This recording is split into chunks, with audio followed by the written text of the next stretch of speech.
Halo, salam sejahtera bagi kita semua. Di sini saya akan membuat video untuk memenuhi tugas ujian akhir semester saya mengenai gerakan sosial. Nah, di sini saya sendiri bernama Gihan Suwarni dengan NIM E1121231034 dengan mata kuliah Antropologi Gerakan Sosial dari Prodi Antropologi Sosial kelas B.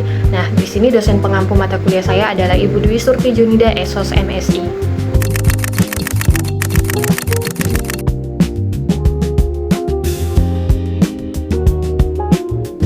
Di sini saya akan membahas 5 pertanyaan yang sudah diberikan untuk saya. Yang pertama itu mari kita membahas bagaimana media digital mengubah cara masyarakat melakukan gerakan sosial saat ini. Nah, saya memilih teori media digital menurut Manuel Castells atau Network Society. Nah, yang dapat kita analisis di sini adalah mengenai media digital telah mengubah gerakan sosial dari yang sebelumnya bergantung pada pertemuan fisik menjadi berbasis jaringan digital. Nah, yang kedua itu dapat kita lihat bahwa masyarakat kini dapat menyebarkan informasi, menggalang dukungan dana, dan juga mengorganisasi aksi hanya melalui media sosial. Nah, selanjutnya itu menurut Castells, internet membentuk network society atau masyarakat jaringan yang memungkinkan individu terhubung dan berpartisipasi dalam gerakan sosial tanpa batas geografis. Di sini media digital juga membuat proses mobilisasi menjadi lebih cepat dan murah dibandingkan metode konvensional. Contoh nyata yang dapat kita lihat yang dalam kehidupan sehari-hari adalah salah satunya kampanye bantuan kemanusiaan untuk korban banjir di Indonesia. Nah, seringkali memperoleh dukungan luas melalui platform Instagram, TikTok, dan juga donasi daring lainnya. Nah, kita lihat bahwa bencana di Aceh kemarin sempat menjadi perbincangan yang sangat viral. Nah, itu adalah salah satu contoh kampanye bantuan kemanusiaan untuk korban bencana di Indonesia yang dilakukan melalui media digital. Nah, yang kedua adalah isu lingkungan seperti penolakan kerusakan hutan atau pencemaran sungai yang sering menjadi viral melalui media sosial sebelum mendapatkan perhatian pemerintah. Nah, oleh sebab itu, menurut saya, media digital ini dapat memperluas kesempatan masyarakat untuk terlibat dalam isu sosial, namun keberhasilan gerakan ini tidak hanya ditentukan oleh banyaknya view atau viralitas saja, tetapi juga kemampuan untuk mengubah dukungan digital ini menjadi tindakan nyata. Nah, seperti yang kita lihat, media sosial ini terbuka untuk umum sehingga masyarakat luas atau audiens yang menggunakan platform digital tersebut dapat menyampaikan opini, saran, pendapat, dan juga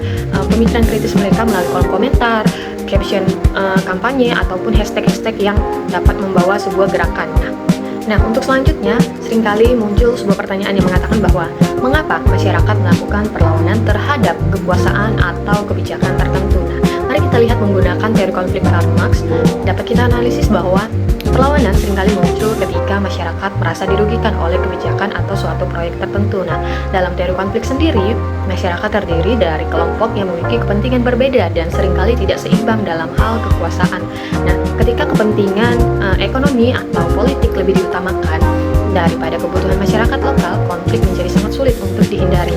Nah, di sini perlawanan merupakan cara masyarakat untuk mempertahankan hak dan juga sumber daya dan ruang hidup mereka.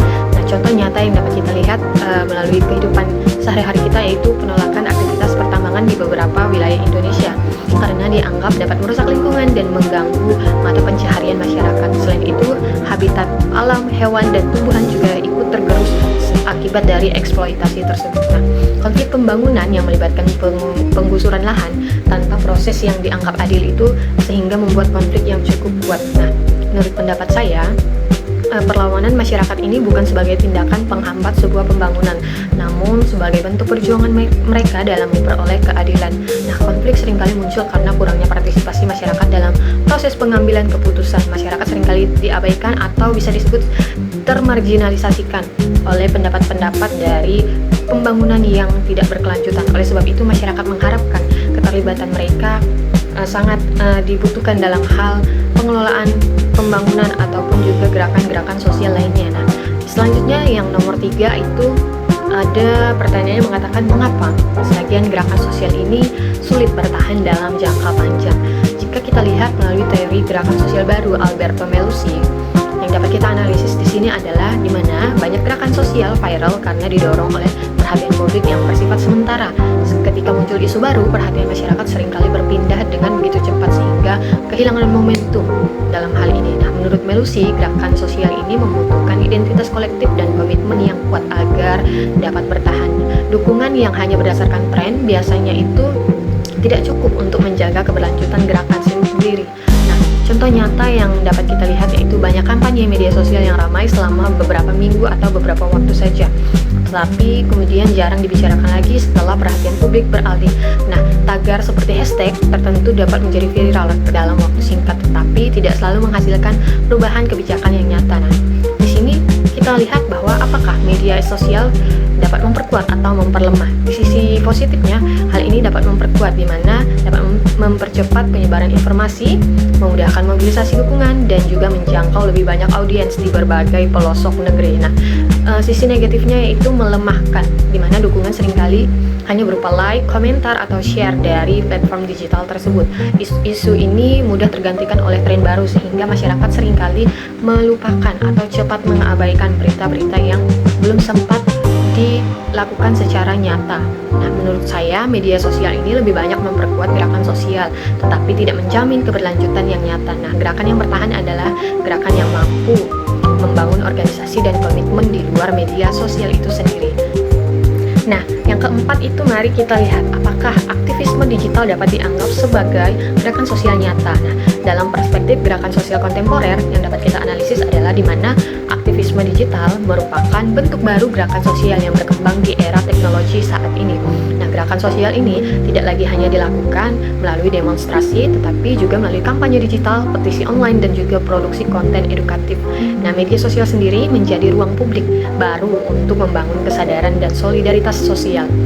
Nah, aktivisme digital ini dapat mempengaruhi opini publik dan mendorong perubahan sosial. Contoh nyata yang dapat kita lihat yaitu kampanye kesehatan mental yang banyak dilakukan oleh generasi muda melalui TikTok dan juga Instagram. Nah, kampanye perlindungan anak dan anti perundungan juga dapat memperoleh dukungan luas melalui media sosial itu sendiri. Jadi menurut saya, aktivisme digital merupakan gerakan sosial yang nyata karena mampu membentuk kesadaran publik, namun dampaknya akan lebih besar jika diikuti tindakan nyata seperti advokasi, edukasi, atau kegiatan sosial di lapangan. Seperti generasi saat ini seringkali membuat konten edukasi melalui podcast, sehingga sharing dan poin-poin yang disampaikan kepada audiens lebih mudah dipahami.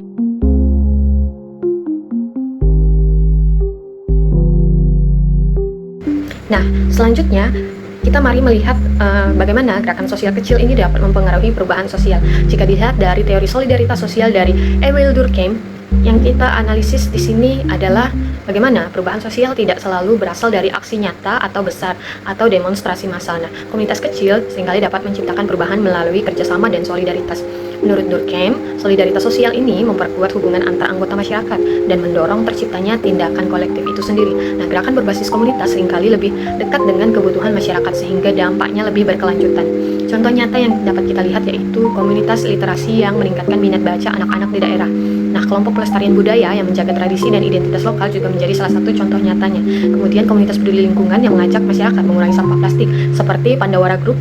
Mungkin Gen Z saat ini mengetahui bahwa platform digital seperti Instagram seringkali mempublikasi bagaimana Pandawara Group ini memberikan edukasi mengenai isu lingkungan untuk menjaga lingkungan atau sungai yang tercemar oleh sampah atau sampah plastik itu sendiri. Nah, selanjutnya itu ada yang namanya YATC. YATC ini adalah Yayasan Andre Cipta Cendekia, di mana sebuah organisasi non-pemerintah atau NGO atau yayasan sosial yang berfokus pada pemberdayaan masyarakat dan pengembangan kepemudaan. Organisasi ini mewadahi para pemuda untuk terjun langsung memberikan dampak positif di berbagai pelosok Nusantara. Nah, salah satunya seperti volunteer di berbagai daerah terpencil yang masih tergolong dari kata jauh untuk dicapai. Sehingga gerakan ini terbuka untuk umum, siapa saja boleh ikut untuk membawa suatu perubahan kecil tersebut.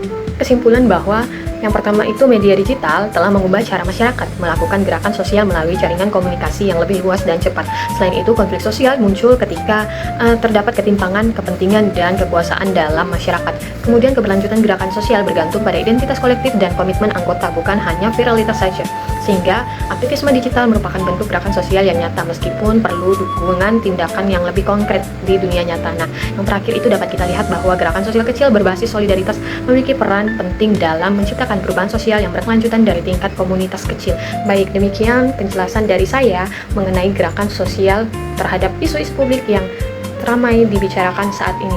Saya menyadari bahwa video ini jauh dari kata sempurna, oleh sebab itu saya mengharapkan saran dan juga kritik yang membangun sebagai bahan evaluasi ke depannya nanti. Akhir kata saya ucapkan terima kasih dan salam sejahtera bagi kita semua.